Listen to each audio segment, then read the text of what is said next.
ప్రయత్నం చేస్తాను. చంద్రశేఖర్, దాదాపుగా ఓటింగ్ ప్రారంభమై పోలింగ్ ప్రాసెస్ ఆ ప్రక్రియ ప్రారంభమై దాదాపుగా 20 నిమిషాలు కావస్తోంది. అక్కడ ఎంత మేరకు పోలింగ్ నమోదైంది, ఓటర్లు ఎటువంటి ఆసక్తి చూపిస్తున్నారు, మరి ముఖ్యంగా చలికాలం ఏమైనా ఇంపాక్ట్ చూపిస్తోంది అక్కడ?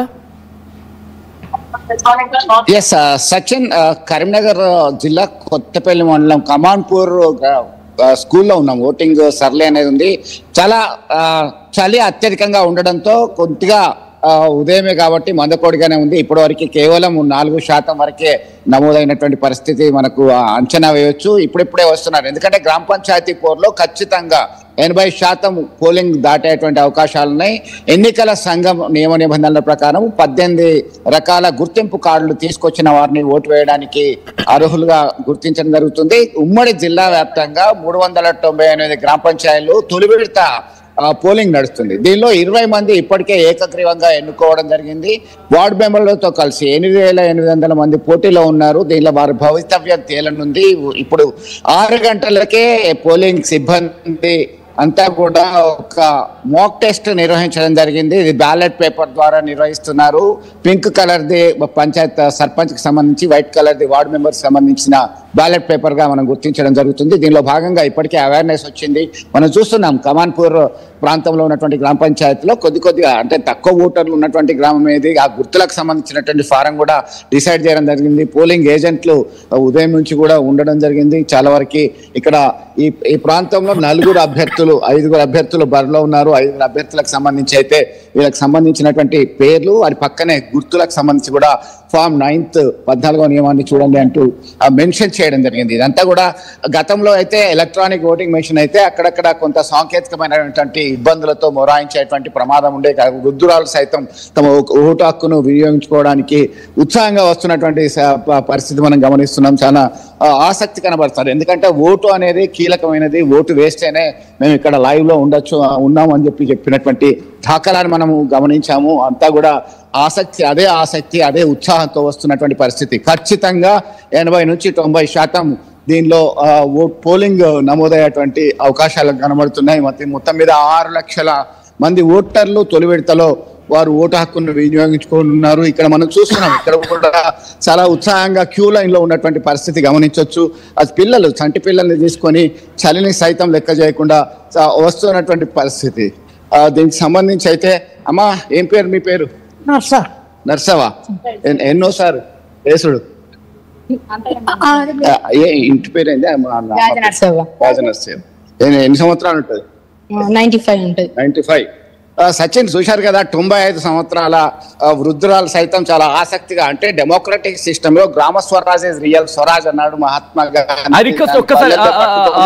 Chandrasekhar, sorry for the interruption. ఒకసారి పెద్దవాళ్ళతో మాట్లాడించే ప్రయత్నం చేయండి. ఎవరైనా ఓకే ఓటు వేయడానికి వెళ్తున్నారా? Okay, fine. ఓటు వేసి వచ్చిన తర్వాత ఆవిడతో మాట్లాడే ప్రయత్నం చేద్దాం. ఎవరైనా మొద్దు నిద్రపోతున్న ఒక్క చిన్న interruption Chandrashekar, just give me 1 minute. ఎవరైనా మొద్దు నిద్రపోతున్న యువత ఉంటే వాళ్ళు వృద్ధులు కాదు. నిజమైన వృద్ధులు ఈ దేశానికి ఎవరైనా ఉన్నారు అంటే కనుక మొద్దు నిద్రపోతున్న యువత. మీరు ఇంకా లేవకపోతే, మీరు ఇంకా మేల్కొనకపోతే, మీరు ఇంకా ఓటింగ్కి వెళ్ళకపోతే కనుక that's you should be called as not senior citizens, lazy citizens. You should be named as lazy citizens. నిర్మోహమాటంగా, నిస్సంకోచంగా వెళ్ళండి, అక్కడ ఓటు వేయండి. 95 ఏళ్ల పెద్దావిడ వెళ్ళి ఓటేస్తోంది. అది కూడా ఎగ్జాక్ట్ గా 7 గంటల 20 నిమిషాలు 25 నిమిషాలు పోనీ 7:30 అనుకుందాం. అంటే ఓటింగ్ ప్రాసెస్ స్టార్ట్ అవ్వగానే పెద్దవాళ్ళు వెళ్తున్నారు. వాళ్ళందరూ ఆసక్తి చూపిస్తున్నారు. చిన్న పిల్లలతో ఆ తల్లులు వెళ్తున్నారు. సో మనకే వచ్చింది ఓటు హక్కు, వచ్చిన తర్వాత దాన్ని వినియోగించుకోకపోతే ఎలా? సో కాస్త మొద్దు నిద్ర వీడండి. నేనొక్కడిని వేస్తే ఏమైపోతుంది, నేనొక్కడిని చేస్తే ఏమైపోతుంది, నువ్వు ఒక్కడి వేస్తే ఆ ఓటు ఇంపాక్ట్ చూపిస్తుంది. ఒక్కసారి నేను చంద్రశేఖర్కి వెళ్ళే ప్రయత్నం చేస్తాను. Chandrashekar, over to you. Sachin thank you. ఇప్పుడు మరొక పెద్ద ఆయన ఉన్నాడు, మనకి ఉదయమే వచ్చారు. మీరు ఎన్నోసారి ఓటేస్తున్నారు, ఎట్లా అనిపిస్తున్నది? ఉత్సాహంగా అనిపిస్తుందా? పంచాయతీలో సర్పంచ్ ఇది ఎన్నోసారి ఓటేయడం? మేము మొత్తం 85 ఏళ్ళు ఉన్నా, 85 సంవత్సరాలు. ఇప్పటి వరకు చాలా సార్లు వేసారు? చాలా సార్లు వేసినాం. అందరూ మంచిగా చేపిస్తాను, మంచిగా మాట్లాడుతాను, చేపిస్తాను. మంచిగానే 85 సంవత్సరాలున్నా గెలిపిస్తాను. అమ్మ మీరు చెప్పండి, మీరు ఎన్నోసారి వేస్తారు? 10 years అయింది. 10 years. ఎట్లా ఉన్నది ఇప్పుడు బ్యాలెట్ పేపర్ ద్వారా వేస్తున్నారు? సచిన్, మనం చూస్తున్నాం అంటే పిల్లల్ని తీసుకొచ్చినటువంటి పరిస్థితి. మరొకసారి ఎవరైతే వృద్ధురాలు ఉన్నారో వారిని మాట్లాడించేటువంటి ప్రయత్నం చేస్తాను. ఒక నిమిషం, ఎట్లా ఉంది మీకు లా అండ్ ఆర్డర్ కి సంబంధించిన సిచ్యుయేషన్? ఏసీపీ గారు ఉన్నారు, రూరల్ ఏసీపీ, చెప్పండి. No problem. అంత వెల్ కంట్రోల్, పద్ధతి ప్రకారం జరుగుతున్నవి, నో ఇష్యూస్. ఓటర్స్ ఉత్సాహంగా వచ్చి ఓట్లు వేస్తున్నారు. కొంత డబ్బు మద్యం పంపిణీ చేసినటువంటి కేసులో ఏమైనా కేసులు అయ్యాయా? బైండ్ ఓవర్ 2 కేసులు ఆల్రెడీ రిజిస్టర్ చేసినాము. ఈ మద్యం కూడా పట్టుకున్నాము.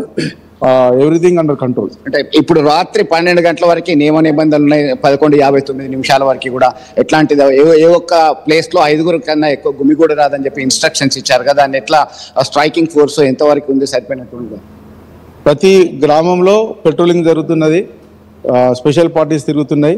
ఎక్కడ కానీ 4 కన్నా ఎక్కువ మంది జమ కావట్లేదు.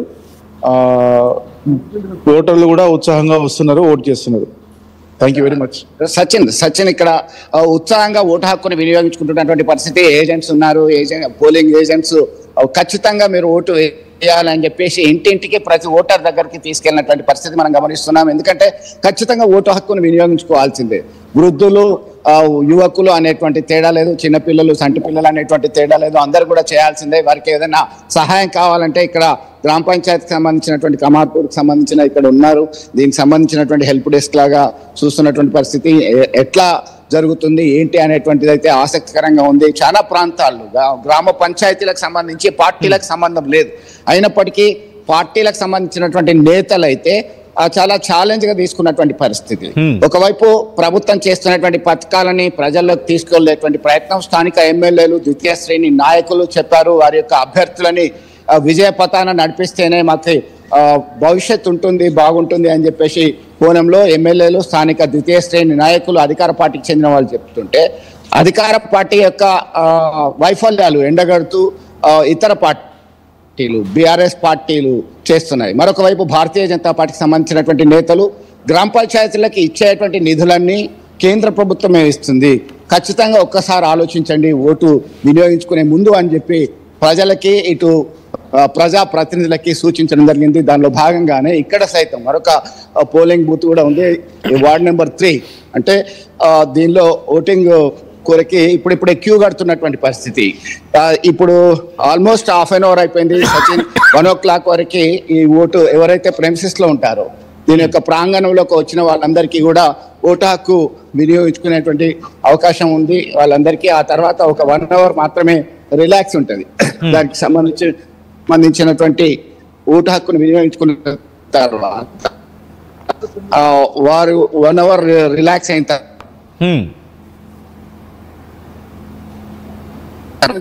ప్రక్రియ అయిన తర్వాత వార్డు మెంబర్లు అందరినీ కూడా ఎవరైతే విజయం సాధించారో వార్డు మెంబర్లను ఇక్కడే ఉంచుతారు.